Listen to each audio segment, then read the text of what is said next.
Hello everyone, welcome back to the Awesome Physio YouTube channel. Today we're going for a quick routine to help with hip tightness. So a lot of people working at a desk day today or doing a lot of movement through the hips, it ends up building a lot of tightness around this area. So what we want to look at is our key stretches to help release around the front, side and back of the hip in a quick 2-minute routine. So the first exercise we want to go into is a very straightforward hip flexor stretch. So we should be feeling it around the front of the hip, trying to engage the core, try not to arch too much through the lower back and lunging forward. Once we've done this and we've held this for about 15 seconds, we then want to target the rectus femoris. So you're in a very similar stretch, but the issue is, and the change is, that you're lifting up the back foot to target the rec fem, which is the upper quads. Where I'm holding the foot, you can actually just prop it up on a pillow or a stool to lift that around the back of the foot. You don't have to pull it all the way.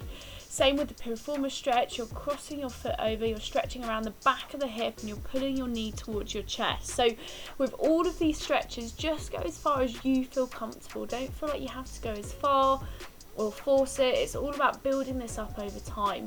Same as we're going into this figure 4 stretch, so it's stretching around the glutes but also targeting into that lower back.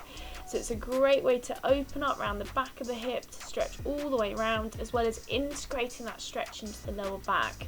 Next, we want to add in a bit more movement, so helping with that hip stiffness and tightness. A lot of people will struggle to do this, so you want to do about 15 seconds one way and then 15 seconds the other way.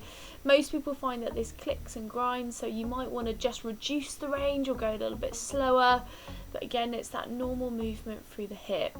So with all of these exercises, make sure you get your hip assessed first before you go through the movement, so that you know that it's right for you.